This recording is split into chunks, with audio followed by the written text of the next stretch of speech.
transition écologique, c'est ici et maintenant. Mais comment ça se passe en Nouvelle-Aquitaine ? Comment les vit-on au quotidien ? Ces changements de pratiques, d'habitudes ? Quels sont nos choix, nos difficultés ? Et qu'est-ce qu'on arrive à changer ? Vous écoutez Alternative, le podcast des Néo-Aquitaines et Néo-Aquitains qui font, à leur façon, la transition écologique. Dans cet épisode, le compostage. En Nouvelle-Aquitaine, près de 4 millions de tonnes de déchets ménagers ont été produites en 2020. Cela représente en moyenne 653 kilos de déchets par habitant dans la région. Comment diminuer cette quantité ? Comment réduire tout ce que nous mettons dans nos poubelles ou ce que nous apportons en déchetterie ? Parmi ces déchets, on retrouve les biodéchets ou les déchets verts. Ce sont tous les résidus qui viennent de nos jardins et de nos cuisines. Trier à la source et composter est une solution pour réduire les quantités versées à la poubelle. Mais comment bien faire son compost ? Alternative est dans le Lot-et-Garonne, à Foulayronnes, dans l'agglomération d'Agen. Au lycée professionnel Jean Monnet, plus aucun reste de la cantine ne part à la poubelle. À l'initiative des élèves, élus au conseil des délégués pour la vie lycéenne, les CVL, le lycée a mis en place un site collectif de compostage. Avec Anthony Condé, Christophe Simon, gestionnaire de l'établissement, et Dimitri Delorme, maître composteur, nous allons voir comment cela fonctionne. Bonjour Anthony Condé. Bonjour. Vous êtes élève en terminale. C'est ça. Au lycée Jean Monnet. Exactement. Alors expliquez-nous, comment a été mis en place ce site de compostage ? Comment est née l'initiative ? Tout d'abord, c'est que le lycée s'oriente vers le label E3D, établissement en démarche de développement durable. Ce label, on l'a obtenu aussi grâce au compost. Mais on se dirige vers une démarche écologique de plus en plus. Et donc, c'est né du CVL, tout simplement, parce qu'on constate qu'il y a beaucoup de déchets mis dans la poubelle qui peuvent être compostés. Donc on voulait trouver une alternative à ce problème-là. Vous vous êtes renseigné auparavant ou l'idée est venue comme ça lors d'un conseil ? Quand on fait une réunion CVL, on propose tous un petit peu des idées. Et puis ça peut venir d'un élève, et puis après, si ça plaît aux autres élèves, à la CPE et puis au proviseur, le projet se lance et c'est parti, quoi.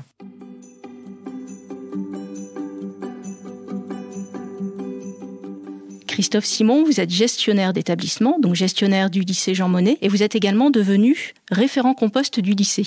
Oui, tout à fait. Donc l'initiative venait des élèves. J'étais très touché que des élèves soient sensibles aux problèmes environnementaux et à la valorisation des déchets. Quand les élèves ont lancé cette démarche, l'agglo a été immédiatement partenaire, l'agglomération d'Agen, pour nous fournir à la fois les équipements, les containers que vous avez pu voir, les bacs de fermentation, de maturation et le bac de réserve sèche, et également la collaboration avec Monsieur Delorme qui a commencé pour former les élèves, les informer, les mettre sur des petits ateliers. L'agglo a également pensé à nous former, c'est-à-dire qu'il y a un agent de l'établissement et moi-même qui sommes partis pendant 2 jours en formation pour acquérir la base même de ce travail et puis avoir ce titre, entre guillemets, de référent compost. Alors justement, comment fonctionne le site ? Alors tout d'abord, au départ, c'est la table de tri qui était importante. On a été financé par la région pour nous offrir cette table de tri qui est nécessaire pour faire un travail de qualité.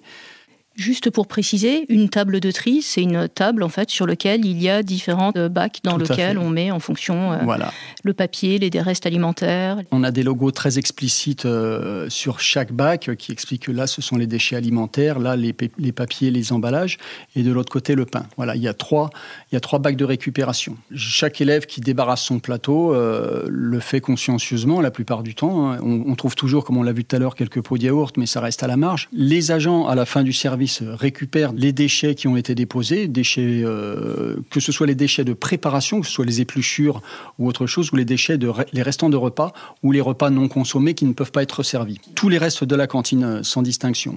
On met à part le pain qui n'est pas une matière qui se composte et l'agent d'entretien va déposer la matière, la brasser un petit peu, la retourner pour éviter que ça s'amalgame et recouvrir après avec le bac de broyat qui est à côté, qui sont ni plus ni moins que des déchets végétaux broyés qu'on récupère auprès des élagueurs. On recouvre tout ça et on laisse au repos jusqu'au lendemain. On va rebrasser et ramener comme une couche, en fait, le principe même qu'on pourrait dire de 2000 feuilles ou de lasagne.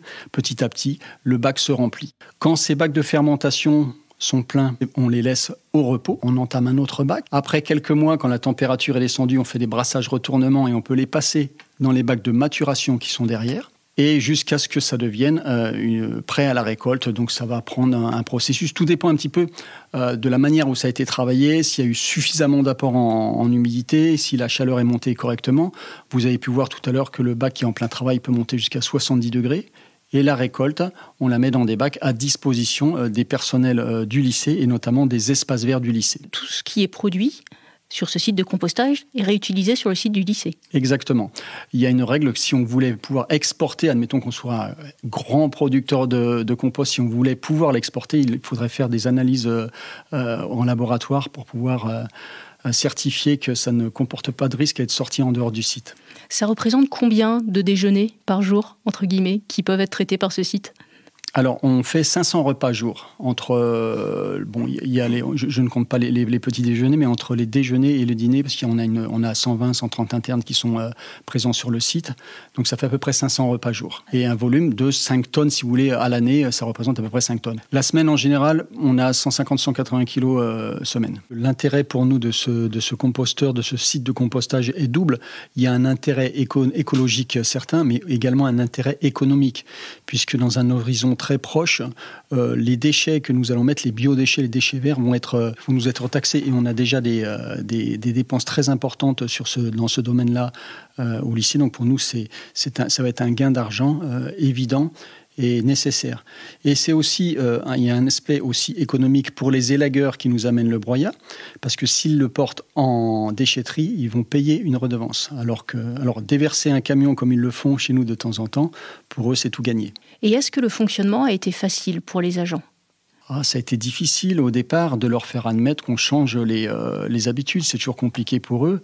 Il a fallu les persuader. Donc, avec l'agent-chef, on est allé avec eux et j'ai fait le travail devant eux, de traiter en même temps qu'eux, en direct live, on va dire, avec le chronomètre. Et franchement, c'est une opération qui prend entre 3 ou 4 minutes par jour. En revanche, dans le fonctionnement que vous avez expliqué, c'est quand même un peu technique pour avoir un compost réussi. Oui, tout à fait. Ouais, il y a une bonne... une manipulation à faire dans les diverses étapes et notamment bien brasser la matière. Quand vous avez de la purée, du riz, de la semoule ou des pâtes, il faut vraiment bien écarter tous les éléments, bien les aérer, bien les mélanger avec le broyat et effectivement aussi bien les recouvrir pour qu'il y ait un effet couvercle pour éviter que les odeurs s'échappent et puis surtout que certaines bêtes viennent s'installer. Il y a besoin de faune aussi pour que ce compost vive et il y a de la faune, mais on peut voir aussi quand on récolte le terreau, surtout en fond de bac, on a facilement une trentaine de larves de cétoine qui sont très actives au sein même de ce compost. C'est ce genre de gros vers blancs qu'on voit à Koh-Lanta, si vous voulez un petit peu une comparaison, mais qui travaillent très bien la matière.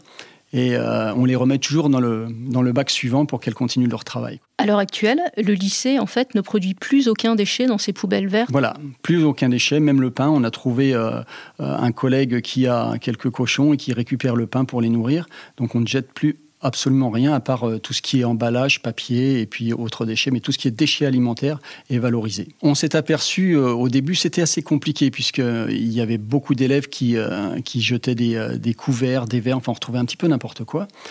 Et puis après une surveillance assez sérieuse, on a pu voir que finalement c'était vraiment un minimum d'élèves. Donc on s'est dit que le travail en amont qui a été fait sur l'information des élèves a été nécessaire.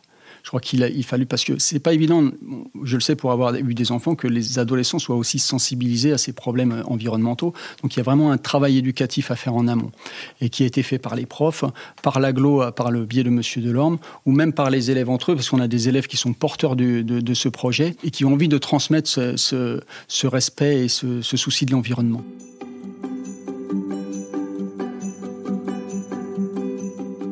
Dimitri Delorme, vous êtes maître composteur, un titre professionnel obtenu après plusieurs années de formation très technique.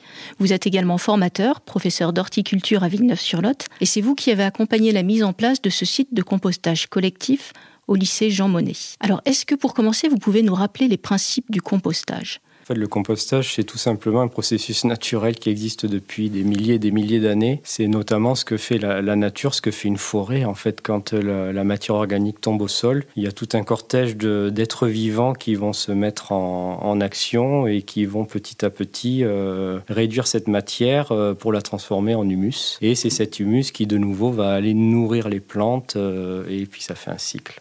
tout simplement. Donc en fait, l'humain, dans cette histoire-là, il n'a fait qu'imiter la nature. Et on peut mettre donc tous les déchets alimentaires, les déchets verts? Tout ce qui est organique, en fait. Tout ce qui est organique, on essaie de combattre un petit peu les idées reçues, mais la viande, le poisson, les agrumes, tout ça, ça se composte très très bien. Et pourquoi est-ce que c'est si important que ces biodéchets et déchets verts n'aillent pas justement dans le circuit habituel de ramassage des ordures? C'est quand même intéressant de capter cette partie-là de la matière, de la valoriser. Et puis, ça facilite aussi le tri. Ça, faut pas se voiler la face. Cette matière-là, de toute façon, si elle n'était pas valorisée, elle aurait été malheureusement destinée à être incinérée ou à être enfouie. Et ce sont des déchets qui sont difficiles à incinérer parce qu'ils sont majoritairement constitués d'eau, comme tout ce qui est organique. Ce sont des déchets qui se décomposent dans les décharges et qui produisent du méthane, un gaz à effet de serre. Alors que lorsqu'on les composte, finalement, on en fait une ressource. Tout à fait. En fait, on participe au retour au sol de la matière organique. Quelles sont les règles d'or d'un bon compostage ? Alors, de l'humidité, de l'oxygène et puis un équilibre des matières. Donc, qu'est-ce que j'entends par équilibre des matières ? C'est qu'il faut toujours compenser la matière humide, verte, azotée qu'on va mettre dans notre composteur avec de la matière sèche, carbonée, aussi appelée matière brune. Et c'est ce mariage, on dit 50-50, de ces matières humides et sèches qui va faire un bon processus de compostage. Alors si je résume, la matière humide, ça va être tout ce qui est organique, et la matière sèche, c'est le broyat. Qui est aussi de la matière organique finalement, mais avec un taux de carbone plus élevé. En fait, on est sur de la matière carbonée, du broyat de bois, d'élagage. Mais alors où est-ce qu'on le trouve, ce broyat ? Mais malheureusement, c'est ce qui est compliqué, parce que bien souvent, je dirais, la plupart des personnes qui compostent à la maison n'ont pas conscience qu'il faut ajouter cette matière carbonée. Alors, c'est pas forcément du broyat. Si on composte à la maison, on peut peut-être s'en sortir avec des feuilles, avec des cartonnettes de sopalin, un petit peu de carton, si c'est du carton qui provient pas de pays asiatique et qui a été traité, on va arriver à se dépatouiller comme on peut. Par contre, si on composte des dizaines de kilos par jour, et notamment avec de la matière carnée, on ne va pas s'amuser avec des feuilles du carton. Là, par contre, il nous faudra du broyat, et du broyat de bonne qualité. Après, si la vocation première de la personne, c'est de réduire ses déchets, ça va marcher. Mais si on a aussi comme objectif de récupérer du compost pour son potager, son jardin, là, il faut marier les matières. Il faut de l'azoté et du carboné. L'utilisation du résultat du compostage, à quoi ça sert précisément ? C'est un terreau ? C'est un engrais ? Alors, on reste sur de l'amendement. L'amendement, pour résumer, c'est quelque chose qui va nourrir le sol. Alors qu'un engrais, c'est plutôt quelque chose qui va nourrir la plante, qui va avoir une action plutôt rapide. Avec de l'amendement, avec du compost, c'est une action de fond qui va pouvoir durer plusieurs semaines, plusieurs mois. L'utilisation, elle est simple. Moi, je conseille toujours plutôt de l'apporter en surface, au pied des végétaux. Et on vient, si possible, le recouvrir avec un petit peu de paillage, que ce soit des feuilles, un petit peu de foin, un petit peu d'herbe sèche, si on a. Et ça va être idéal parce que ça va éviter que son compost y sèche. Parce que c'est une matière vivante. Il y a toujours des organismes qui continuent à travailler dedans. Et c'est eux qui vont petit à petit nourrir le sol et faire que le sol va devenir vivant. Et ça, c'est ce qu'il y a de plus important. On le sait maintenant, un sol nu, un sol qui n'est pas paillé, un sol qui n'est pas amendé, c'est un sol qui est mort. Donc l'idée, c'est de toujours couvrir son sol et puis régulièrement lui apporter à manger, tout simplement. Mais en tout cas, la règle d'or, ne jamais ensevelir son compost, toujours l'utiliser en surface. Combien de temps faut-il pour avoir un bon compost ? Alors c'est variable. Si je devais donner une fourchette, je dirais de 8 à 12 mois à peu près, mais ça va dépendre effectivement de l'action qu'on a dessus. Si on brasse régulièrement, si on l'humidifie. Alors là, on a vu un site avec des bacs en bois qui sont posés en fait dans un espace extérieur. Mais est-ce qu'il y a d'autres solutions pour faire un compost ? Par exemple, si on n'a pas de jardin, en appartement ou dans des petits jardins ? Il y a plusieurs solutions qui existent. Ça va tendre à se développer, j'espère, dans les années à venir. C'est ce qu'on appelle le compostage partagé. Donc du compostage en pied d'immeuble, du compostage en quartier. Il y a tout un aspect, effectivement, lien social qui se crée. Les gens créent des petits événements autour de ça, des apéros compost, notamment, des cafés compost. Et c'est ça, pour les quartiers, c'est super. Alors quand on a un jardin partagé qui est associé au composteur, là, c'est...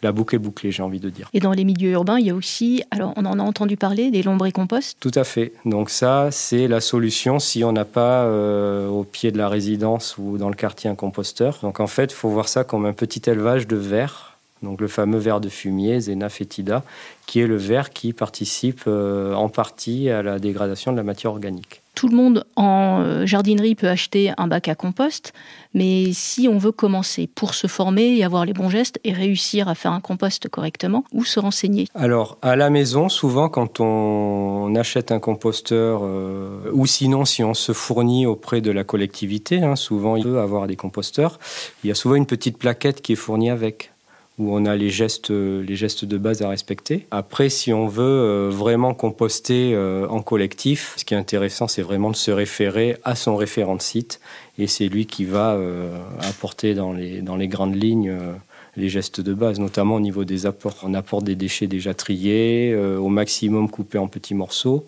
Ça facilite le travail des micro-organismes. On dépose ces déchets sur l'ensemble de la surface du bac, et on vient recouvrir de structurants, donc de broyats. C'est de toute façon une filière qui se structure de plus en plus avec des professionnels aux quatre coins des départements, des collectivités. On a un réseau qui s'appelle le réseau Compost Citoyen, Nouvelle-Aquitaine, et qui a un site internet qui est très très bien fait. Ça peut déjà donner quelques clés pour se lancer, et puis pourquoi pas donner envie, à titre individuel, d'impulser auprès de, je sais pas, son syndic de copropriété ou de sa mairie pour pourquoi pas développer des sites partagés là où il en manque.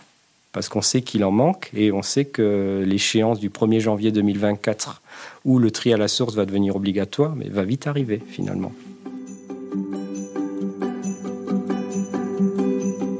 C'était Alternative, un podcast de la région Nouvelle-Aquitaine. N'hésitez pas à le commenter et à le partager sur les réseaux sociaux. Vous trouverez toutes les coordonnées des intervenants, les références citées, ainsi que les autres podcasts de la région sur le site nouvelle-aquitaine.fr. À bientôt pour un prochain épisode.